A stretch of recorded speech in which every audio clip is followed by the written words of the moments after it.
Chapter 11. We will dispense with the customary greeting as we have been in contact almost continuously during the past many hours. Yes, you received my thought impression quite correctly, and you have been wondering somewhat as to the many buildings and the position of the planet itself, in its position of usefulness. Venus is what might be called a mother planet, serving not only the Earth, but a number of similar planets in a capacity which is something like mother, nurse, and doctor. Many of those who are liberated from the flesh in these various planets have, shall I say, escaped from one prison into another. Ofttimes, the bond of flesh and other karmic conditions are of such intensity as to prohibit a free and uninhibited ingress into another dimension. Under such conditions, a person will, when becoming discarnate and detached from the body, be in an extremely atrophied condition. They are more like inert plasmic masses of some nebulous substance, rather than the true cohesive thought form body or psychic body which would normally be theirs, had they practiced an open-minded spiritual philosophy in their Earth existence. We and other workers from sister planets, who are serving in a like capacity, form what you might call brigades or battalions, and go forth and gather up these inert, helpless, discarnate entities. They may be drowned sailors in some battle-tossed sea, or soldier boys who have been projected with severe suddenness into a strange world. Many of these often go right on fighting an imaginary enemy, and unless great care is used in making them conscious of their position, they may go berserk on finding that the moment of the much-dreaded death has arrived. I need not go into too much detail. It is sufficient to add that your imagination can serve you best in picturing the countless and innumerable places and conditions in which we salvage this human wreckage. Yes, my friends, with the spare time we have gained in freeing our minds from the obsessive flesh, we have much more time available and are much more capable of serving mankind in a capacity in which he could not often serve himself. Therefore, in your trip through our city, you will not need to wonder at the lack of superficial adornments, or the lack of conveniences which you have associated with your daily lives. You will not find bathrooms, as there is no need to purge and cleanse the body. The all-intelligent radiant energy from the fountainhead strengthens us and purifies us and fulfills our every desire. In a broad sense, our dwellings are not a necessity and are not used in the manner in which the Earthman is accustomed to using his. Our dwellings are conceived and constructed with one ultimate purpose, and their function is to help serve and fill our needs in the service of universal brotherhood. Later on, you shall enter some of the wards and see how these atrophied spiritual wrecks are nursed back to a semblance of health and consciousness. Generally speaking, most cases will automatically gravitate into the spiritual plane which best suits their needs. And more often than not, it is the leaving off place of their last spiritual reincarnation. In speaking of this most important subject, evolution or reincarnation, we might liken man's progressive cycles to something like a winding stairway, which spirals upward into some far-off unknown place. He will, in climbing this stair, find himself in one half of the cycle where he will look about him and see and live only among things of the material domain. Then, as he progresses onward, he will go to the opposite side of the stairway, and there he will see all things about him which pertain to his spiritual world or consciousness. A moment's thought will point out an obvious fact, that the more cycles or revolutions he makes, he will, on the spiritual side, be closer to his ultimate goal, whereas on the material side, these things will be increasingly farther and farther away.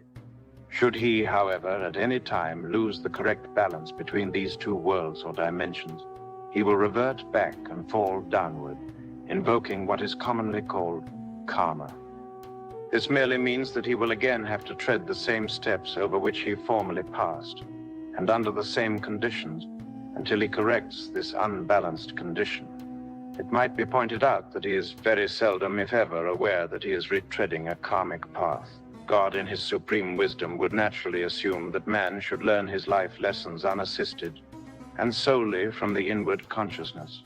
To those who may believe that reincarnation has involved inversions into the lower orders of animal kingdoms, may I say that this is not only fallacious, but extremely dangerous. You may form a thought pattern which has the power of hypnotic adhesion, and you may find yourself evolving into some such state of evolution, even though it may be a fixed fancy and is entirely unrealistic. So, dear ones, as you read these lines, you must fix the thought firmly in all dimensions of your consciousness that reincarnation is a wonderful and a beautiful sequence of spiritual evolutions, and in its proper order, it will take you through all of the realms of God's innumerable celestial universes. The only price to pay, if you can call it a price, is the constant conscious reality of God's presence working in you and through you, and in all things about you. And so, for this time, brother and sister, rest with God's peace. Chapter 12. Although it has been some hours since we had a direct transmission, there have, however, been several occasions when thought projections have existed between us. I believe that we left off in our last discussion with something about reincarnation. However, as this is primarily somewhat of a visitation into our way of life, we will first explore a little further into the innermost reaches of this large dwelling which was our original, shall I say, Exhibit A. If you recall, we had entered the front portico or arboreum, and you were viewing the many and diversified forms of plant life which were growing around the walls, as well as in a large area within the center. This large doorway where we find ourselves, as you see, is a large corridor or hall which is very wide and very high. It might measure something like 100 feet wide, in your Earth measurements, by about 3 times that much in height. As you see, its docks bear somewhat of a general resemblance to the huge Gothic cathedral in a French city named, I believe, Radiance. Of course, there is a great difference in the material used in the construction, as well as in the manner in which it was constructed. There it was done by hands. Here, as I have said, our minds perform that function. About every 50 feet, you will notice a large column of pure white crystal which rises to the base of the overhead arches. It is matched by a similar column on the opposite side of the hall. The sections of crystal which have been formed between the arches are, as you see, mostly of pink shades, which diffuse a somewhat rosy tint of light into the space about us. At your feet is a floor which is composed of a mosaic of hundreds of pictures, all done in such a fashion that they reflect the true dimensional effect. It is like walking on top of a picture gallery. The pictures themselves depict scenes and historical events which have been taken from real life on the various planets. All in all, a person could obtain a very good education by studying the many pictures which form this floor. They are all constructed of the crystalline substance. The various trees, houses, or people are cast or formed within the depths, in a manner similar to the plastic ornaments on your tabletops, which contain roses or other objects. Now let us walk down this hall, and soon we shall see the central pavilion. This is a huge circular enclosure with a supporting structure of pillars around the entire circumference. It would be, in your Earth measurements, about the area of a city block. The floor here, too, is constructed of many picture-form mosaics. The ceiling, however, is different. Bear in mind the previous functions of these ceilings. You will notice that the crystalline structure forming the roof sections are formed of a large number of parabolically curved surfaces, each one of which seems to radiate or diffuse a different hue of light. This central pavilion is actually a gathering place or meeting place where numbers of my people comprising the population of this particular center will, at different times and for different functions, assemble for purposes which may involve large and concentrated projections of mind energies towards some distant planet which is in distress. The peoples thus assembled will arrange themselves under these various parabolic facets, in the order of their frequency relationship, which is most conducive to their particular radiating frequency. I might say here that you Earth people and those on other similar planets are not quite aware of all the factors of radiant energy which enter into your dimensional relationship. You have many people who believe in sunbathing. Others stress great value on more moderate dosages. It is somewhat well known, fortunately, that the sun's rays can be quite dangerous in large quantities. The Earth's scientist has just recently discovered how to convert sunlight directly into electricity through the use of wafers of silicon. I would like to point out that in sunlight there is much energy which exists in frequency spectrums of which your science knows nothing. Some of these radiant energies can be quite dangerous as they have their most drastic effect on the psychic centers. Skin cancer is easily induced by these frequencies. There is also a breakdown in the tissue of the subcutaneous structures which causes the skin to lose its elasticity and to age prematurely. We here on Venus, in the upper realms, know of these factors, and living as we do in a more highly evolved state of consciousness, are therefore much more conscious in some ways of these frequency spectrums than the Earth people. That is one reason why we have gone to such lengths to construct our buildings in this crystalline fashion. There are also other radiations which enter into the Earth from outer space, but as they are less dangerous, I will, for the moment, pass them by. Now that you have looked around this central pavilion and have somewhat satisfied yourself with its general appearance, let us, if you will, please sit here quietly for a moment beside the fountain in the center. I have been receiving a barrage of thought projections from you and from our sister relative to some of the Earth transcripts relating to some reported visitations to your planet, one particular case of which I shall mention, as I enter into something of a summary of what actually occurred. If you remember, it was previously explained that there are many orders of existence on this planet. In the very lowest order, any person living there would have powers which the uninitiated Earthman would think miraculous. Such a Venusian would, when appearing on your Earth, on shaking hands with you, have that peculiar feel which has been so described in the case where a brother Bocco III appeared on your Earth planet, and was later followed by his brother. It was said that they sought employment in some sort of a publication house for the specified reason of being supported in their Earth life. And to this, I do not agree. Even the lowest order of Venusian would be quite capable of supporting himself at least for several days without aid. He would, of course, have to return at frequent intervals to his own planetary conditions where he could replenish and recharge his body. Picture, however, if you will, the emergence of a new being on the planet Venus, even in any of the lower orders. We must assume, as I have said, that he is comparatively a highly advanced soul.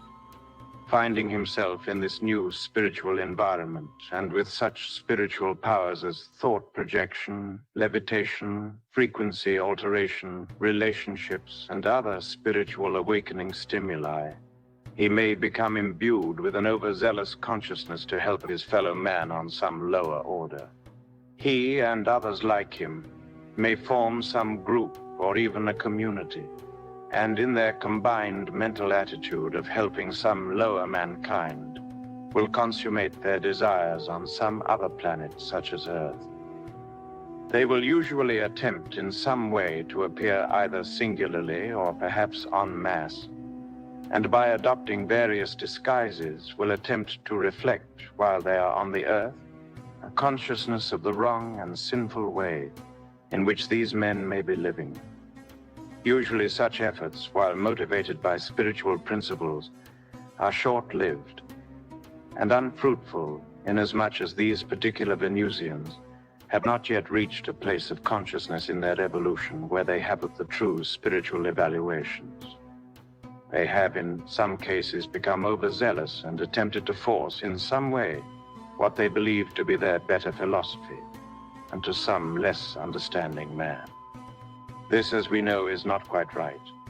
It is God's divine purpose and will, in placing man upon the countless planes and expressions in what we call life, that mankind shall learn of infinity, and thus become an individualized, finite expression in his infinite relationship with the creative source.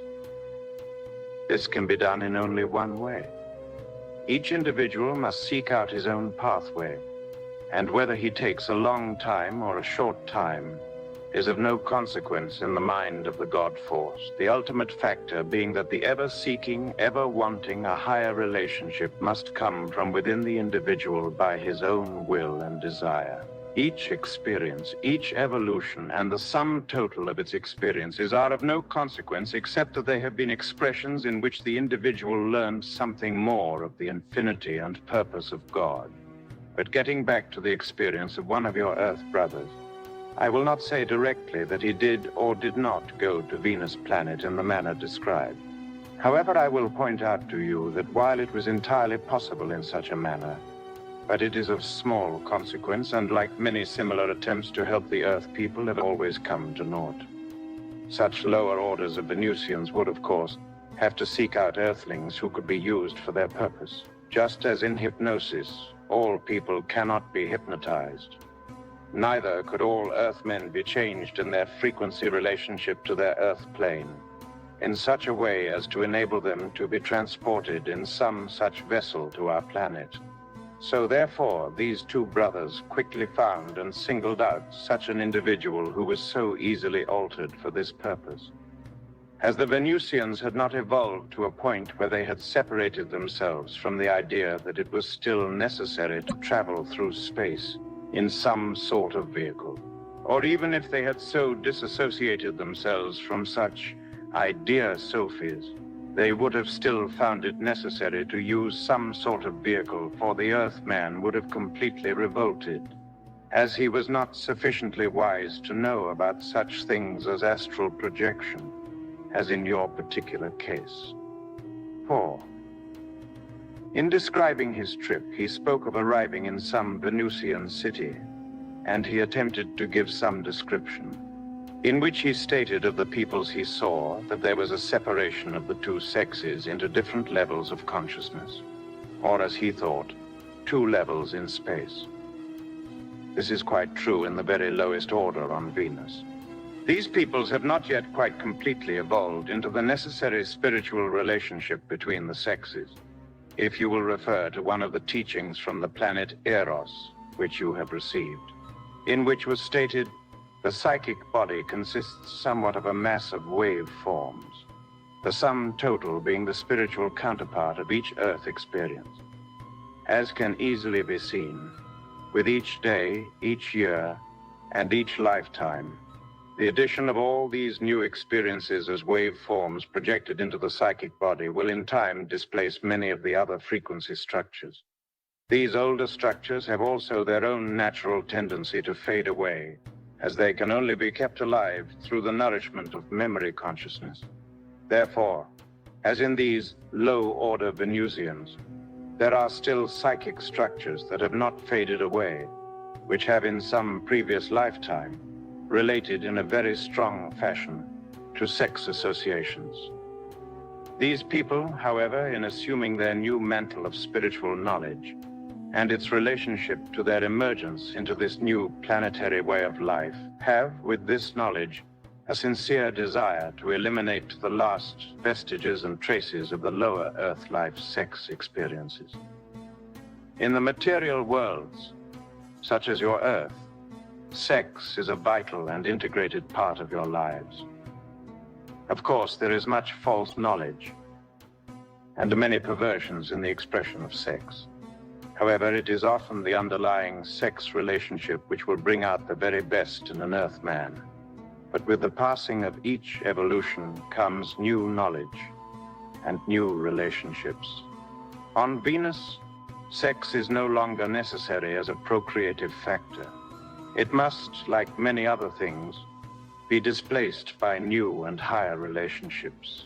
In the separation of the sexes in this low order of Venusian culture, these people have merely attempted to eliminate close relationships and such stimulating factors as might arise in such close proximities. Now I believe I have cleared up to some extent this particular incident in question. One thing more, however. I believe it was mentioned that an extremely hard piece of steel plate was easily scratched by the stroke of a fingernail. Earthmen are puzzled at this. They say it would have required 17,000 pounds pressure to do this. Also some super hard instrument. It is quite obvious how limited these Earthmen are in their knowledge. May I point out that the addition of caloric energy or heat in sufficient quantity would have caused this same steel to run like water. However, the puzzle was that no heat was involved. Again, referring back to our concept of frequency relationship, Brother Bocco simply altered the relationship of the metal in its atomic structure with its basic frequency relationship from the dimension in which it was energy into the dimension in which it expressed itself as mass. The density or hardness of any such mass is merely the product of relationship with the dimension in which it exists as energy. Now, I believe that this is about sufficient for this time. Look about you once more and carry with you all the beauty which you see around you. And while you find this extremely difficult to describe in your language, may I say that this too is a concept which is a product of relationship with the divine fountainhead. On our next visit, we shall explore some of the many wonderful mysteries of this beautiful place. I hope sincerely that I have made clear some of the factors which pertain to the evolution of mankind in its various orders, which are expressed as life on this planet. Your brother, Malvar. Chapter 13. A hearty welcome again, brother and sister. I see the temperature of your planet is rising, and I realize it would be more comfortable for our transmission at this hour. I had hoped in the previous transmission to have included something of the abstract sense of concept. I have stressed concept very emphatically throughout our numerous discussions. It is the basic structure of concept which always relates man to his particular stage of evolution. As we somewhat understand the infinity of what you might call dimension or time and space, it is therefore logical that an individual can occupy any one or a number of positions in infinity according to his concept. This concept is actually the proper working part of the thing you call faith. You must conceive the infinite nature of the multidimensional fountainhead and of its infinite expressions before you can relate them to your own dimension and your own time. A faith healing is always an expression of some such concept. In bringing up the case of the young man who made the contact with the Venusian, I did not do so with the jurisdictional attitude that he had or had not done so. Nor must it be so misconstrued or that I had, as you say, an axe to grind. Rather, it was used as a basis for evaluation in not only this particular case, but so that such logical reasoning would enable us to assume a better position of concept. Quite often, and in fact it is a general malpractice by which the lower orders of mankind are constantly deluding themselves by false associations and thought patterns which they have assumed in a reactionary way of life. We might say of the Venusian and the young man that his experience will be, as I said, as meaningless as a wave upon the shore. As the young man was attending a medical college and was completely steeped in traditional Earth lore related to the objective mechanism known as the human body, he was quite anxious to prove to the outside world in the most, to him, obvious way of rendering such proof. It did not occur to him that he had expressed an illogical sequence, and that inasmuch as the Venusian did not breathe oxygen, he could not therefore maintain metabolism, which is a part of your normal physical body functioning. The whole idea of metabolism in your body revolves around the use of oxygen. The assimilation of nutriments depends entirely upon this process.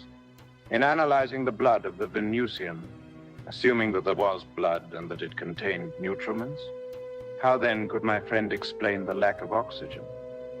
Such an illogical hypothesis has, in consequence, defeated much of the intended good purpose for which this experience was contrived. It is quite true that the physical body as it appeared did contain blood and the various structures attributed to it. However, they did not function, nor had they any function.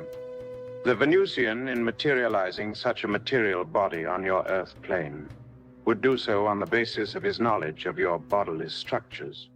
In his particular stage of evolution, and with the net product of his intelligence, he would quite likely assume that such a relationship of physical structure was a necessity on your Earth. And so, in his anxiety, unwittingly perpetrated some unsound aspects which are misleading, inasmuch as they do not reflect the true relationship of this Venusian. As I have said, in the higher orders of concept, your position in the innumerable universes and dimensions will be determined by your concept. Likewise, all the things about you in their sum total will be only products of concept. The naked savage in your jungle could not conceive your way of life. He would be confounded and confused by the multiplicity of, shall I say, gadgets about you. He would be terror-stricken at the roar and rumble of your great cities.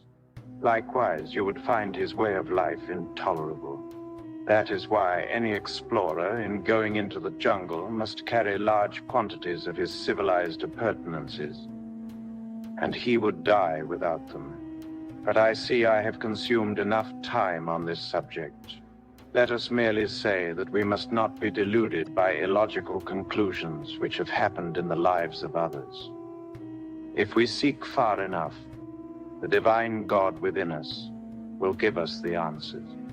Now I believe my dear sister posed a question as to how our buildings were constructed. The word crystal or crystalline has constantly occurred in the description of this planet and its dwellings. So first, because of its importance, let us find out what a crystal is. Your Earth scientist is still experimenting with many of the mysterious qualities which are found only in crystals. These structures always seem to have a predetermined and inflexible quality of intelligence in their reactance against or with certain types of energy frequencies. The Earth scientist has learned that he can grow crystals in his laboratory in some large glass jar with the proper solution of chemicals and electrical stimuli. He has found a means to grow crystalline structures which best suit his need. The whole group classification of such crystalline structures, whether they are found in gems or any other manner or form, are in themselves a certain type of a dimension. In other words, here again is the infinite God expressing in a finite way. Another comparison would be to say that certain elemental structures, such as carbon, in expressing themselves in a physical dimension, will, as part of their reverse cycle, express themselves in a spiritual dimension, and so the carbon becomes the diamond. In our world and dimension, we have learned how to direct energy in a, shall I say, crystalline dimension. In other words, as in our buildings, these structures are literally grown, somewhat like plants or flowers. In this case, however, the radiant energies are so directed and controlled by our minds as to become such structures. In the case of a plant, the roots take up water and other earth elements, whence they are taken by capillaric attraction into the leaf structures. Here, with the combination of certain catalytic substances and energies from the sun spectrum, they are converted into sugars and cellulose. This process being under the direct control and a part of the green life cells, which you call chlorophyll. So we, in a sense, become the chlorophyll as we take in and direct the radiant energies used and combined, which are found in the atmosphere about us. These are converted into the tiny crystals, which in turn grow into larger ones, and thus are so directed as to assume the shapes which are useful to us. I might point out that there is a similar process in whatever other substances whose use are essential in our way of life.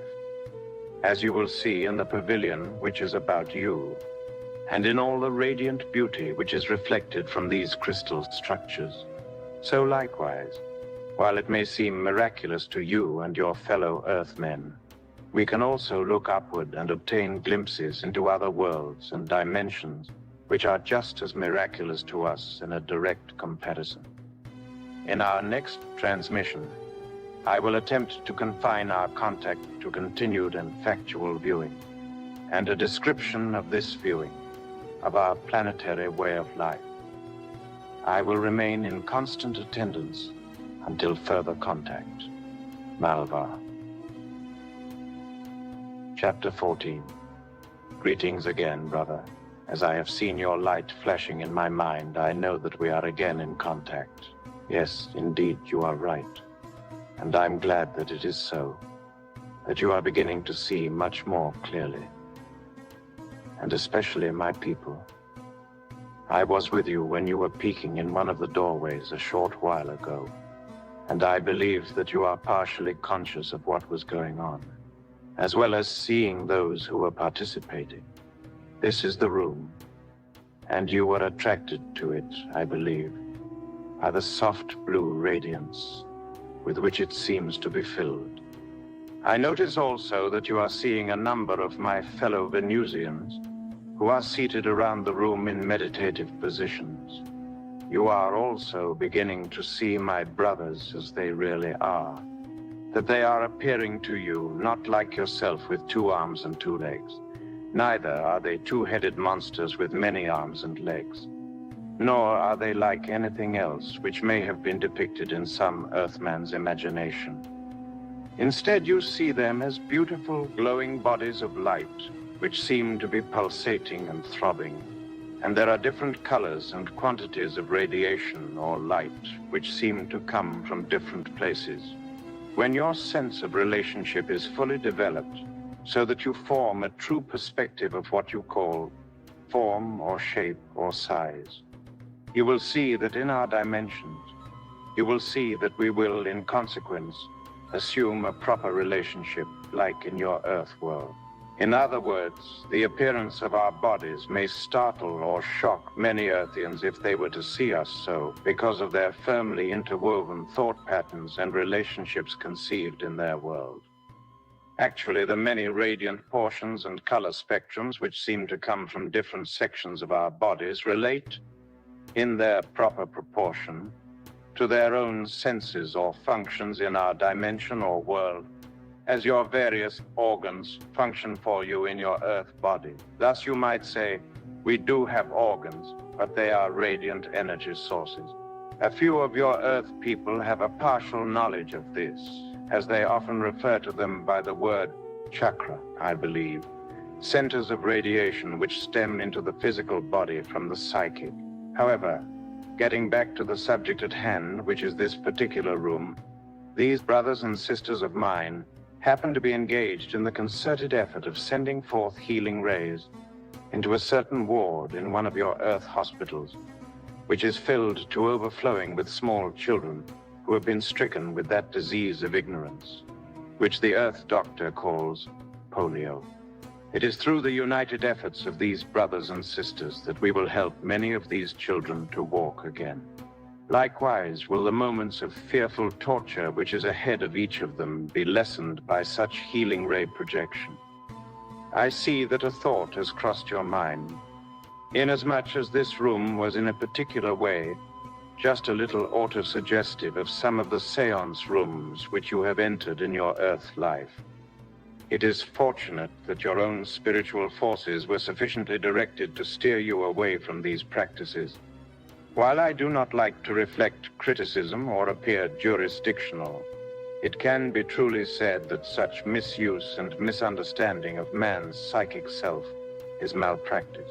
It is pitiful to see thousands of fine, wonderful people depend on almost daily communication through some medium with their loved ones who have passed on.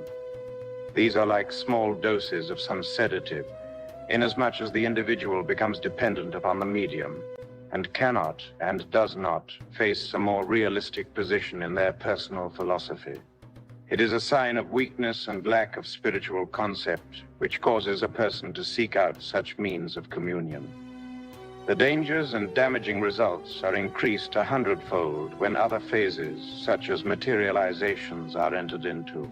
Sitting about in a closed and darkened room, a person will, in his extreme anxiety, create such strong thought patterns of energy that they can be collected and entered into by cunning, conniving astral forces.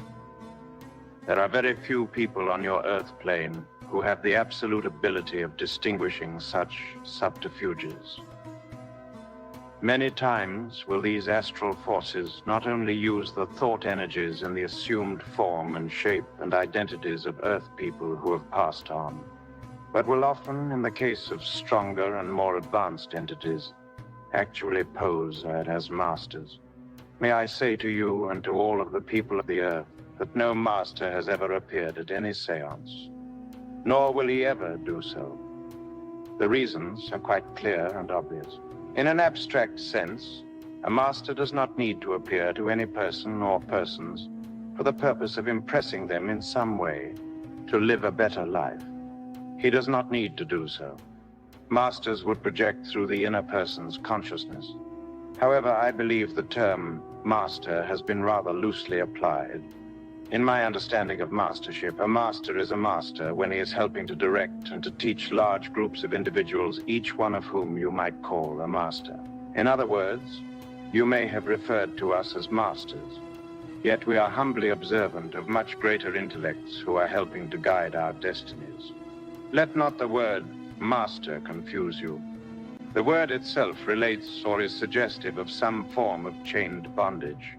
There is no chained bondage in our spiritual worlds.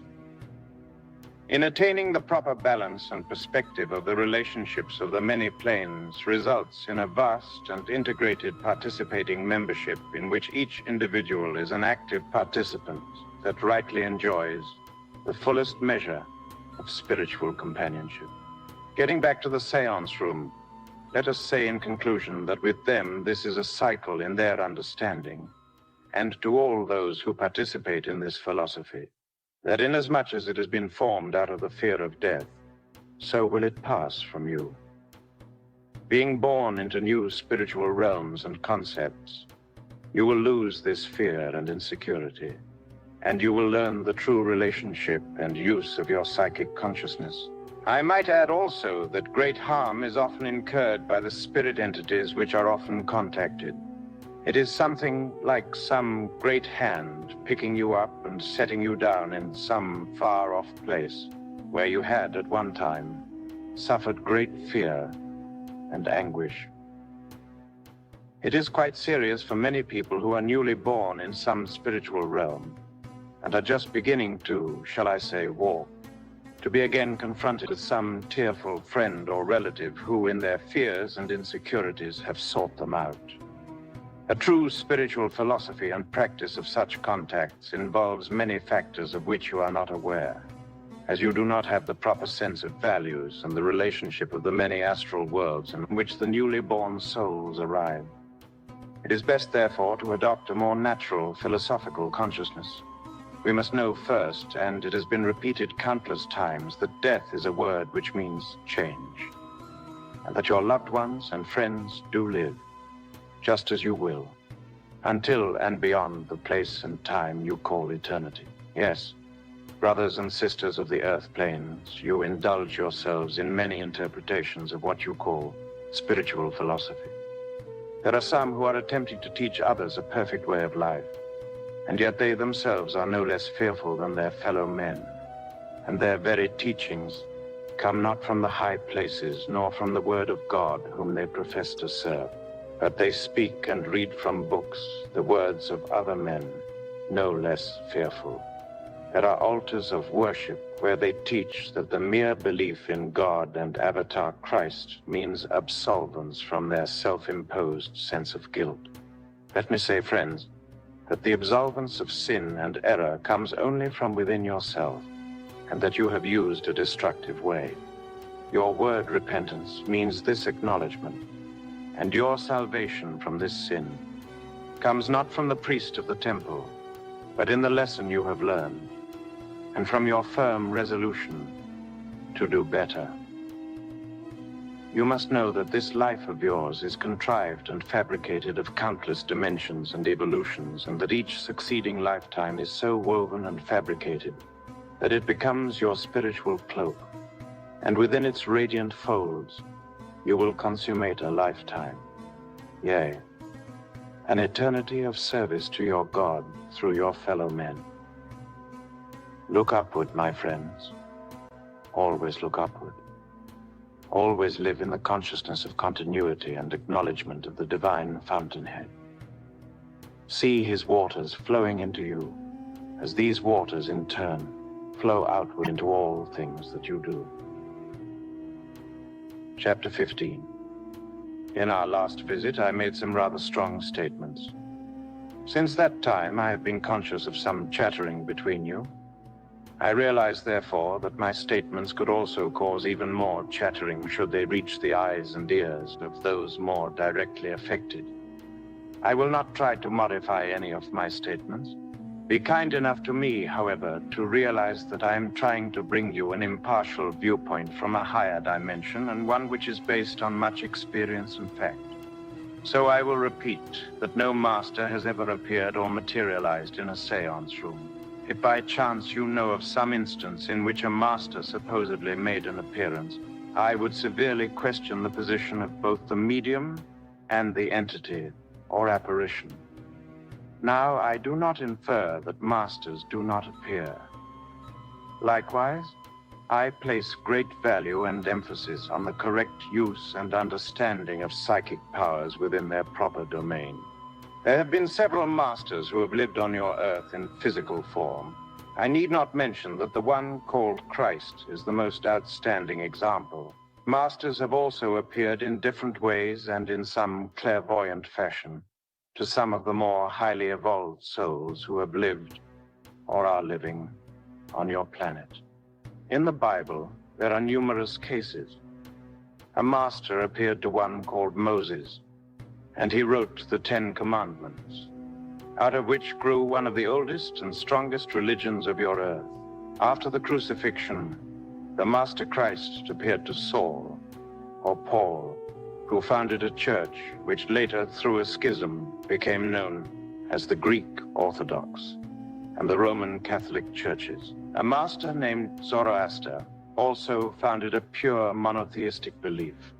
A boy named Joseph Smith saw a master and, under his guidance, founded what is today a very powerful church in your America. I could go on and on. Yes, I could even remind you of your own partial transfiguration, when the prophet Elisha, who is a master, appeared to you with a host of angels. Needless to say, such psychic happenings to any individual personalities have a great and powerful influence, which is usually marked by the appearance of some spiritual movement. Masters do not run around and appear at some person's whim or will in some small, confined seance room. Theirs is a highly conceived way of life. Any movements and appearances which they make in earth-plane existences are always premeditated, carefully planned movements which have had thousands of years planning in their making.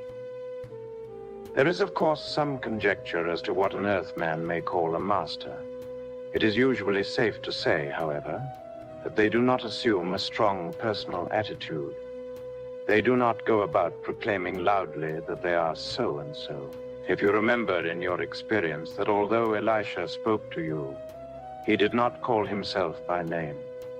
You, however, knew instantly who he was. I could spend much time in discussing the innumerable facets relating to darkroom seances. There are very few mediums in your world today who can continue in any prolonged seance work without suffering some very serious physical or psychic damage. It is not a natural state for any Earthman to discontinue, even temporarily, the use of his body. Even the most careful automobile drivers have accidents. Such accidents do happen to those who engage in conscious suspension, no matter how strongly fortified his protective forces may be. There is a much wiser and safer and more natural type of mediumship, Something like what you call mental mediumship. Here, the medium always assumes complete conscious control. There is less chance of a cleverly disguised entity gaining control. It should be borne in mind, however, that like everything else, mediumship should be gone into gradually. It should not be assumed in one lifetime, but in a number of lifetimes. It must have a preconceived purpose, which will result in thousands of years of training until it culminates as a useful science on the physical plane. Such mediumship is often expressed in many ways. A medium may thus be a doctor or an artist or a clergyman, or she may be a nurse, such as Sister Kenny. Your own mind will recall 100 or so such mediums. Is it not better to see the infinity of God expressed in a beautiful and practical relationship rather than hearing a few weak voices from some unadjusted souls who have passed on into astral worlds? You may also question the validity of much of the material or teachings which may come from those you suppose to be higher forces. As I have said, the Earthman has no criteria whereby he can distinguish to an absolute degree the authenticity of the identity of some entity who has entered a seance room. Many of the higher astral forces have comparatively great spiritual strength and understanding, comparatively, I say, to your Earth plane, and consequently can reflect many wonderful and beautiful truths, but like the lower orders of Venusians who have gone astray in their overzealous efforts, they too must find, referring to the astral forces, that the darkened room is not the proper outlet for any philosophy which might appeal to the great masses who may be in dire need of such truths. I have taken up enough time in this discourse. In fact, I feel quite selfish that my entire series of transmissions was so occupied, and to such an extent. However, as you have surmised, besides permitting you to expand your own consciousness, which must be done slowly, our exploration of Venus and our cities has a twofold purpose. You could not appreciate or understand our way of life without the proper mental foundation. You will be in a better position to understand many new and even greater truths which may come to you in future evolutions.